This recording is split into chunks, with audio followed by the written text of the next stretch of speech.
Bonjour Madame Molinier. Bonjour. J'ai quelques questions à vous poser. Je commence. J'ai lu votre biographie. Vous avez étudié la littérature et vous avez choisi une carrière au programme des Nations Unies, au PNUD précisément. Pourquoi avez-vous choisi votre carrière dans ce domaine? En fait, c'est une question intéressante parce que c'est vrai que mes études ne me préparaient pas particulièrement à ce que j'ai fait après aux Nations Unies. J'ai fait des études en anglais, comme tu as vu, à un niveau élevé en littérature.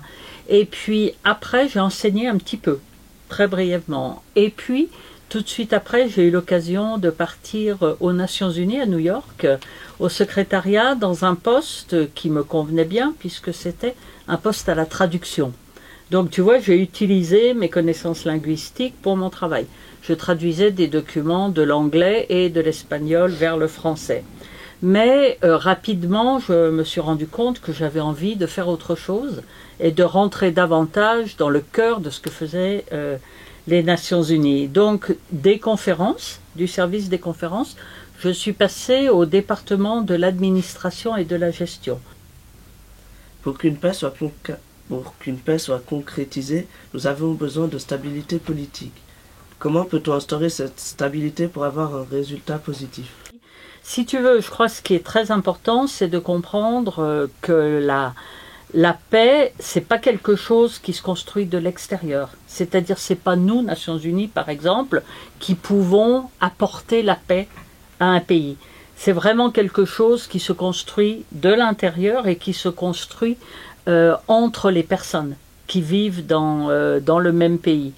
Et c'est lié, si tu veux, la construction de la paix, c'est lié aussi au progrès qu'on peut faire en matière de développement et à mon avis, c'est aussi très très fortement lié au progrès que l'on peut faire en matière de respect des droits de l'homme.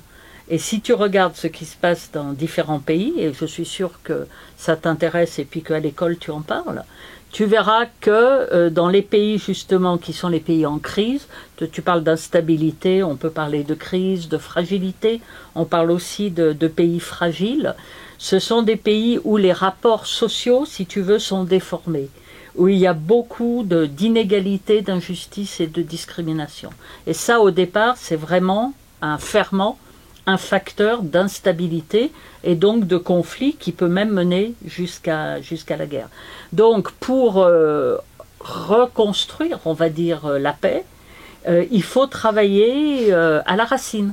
Et il faut travailler sur les causes de conflits qui sont très largement liées à la discrimination, à l'inégalité, au non-respect des droits de l'homme. Bien sûr aussi à la pauvreté. Mais la pauvreté elle-même, elle est liée à toutes ces problématiques dont je te parle.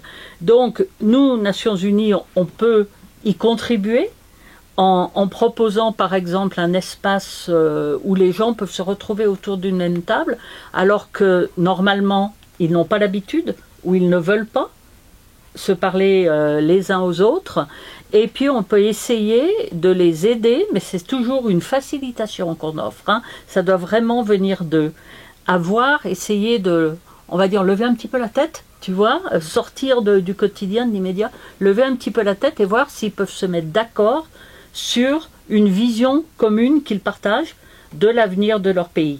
Et si on arrive à les aider à arriver à ce qu'on peut appeler un consensus, mais qui se traduit par une vision, à ce moment-là, on peut revenir, si tu veux, au présent et voir ce que l'on peut faire avec les institutions, avec les personnes, pour consolider la paix. Et puis tu t'imagines bien que tout ça, ça ne se fait pas en 24 heures. Merci de m'avoir reçu, de m'avoir accordé cette interview, Madame Cécile Molinier. Eh bien écoute, je suis ravie d'avoir eu l'occasion de parler avec toi. Je te félicite pour les questions que tu as posées, qui sont des questions très pertinentes. Et j'espère que j'ai pu t'apporter quelques éléments de réponse. Ouais. Merci. Merci.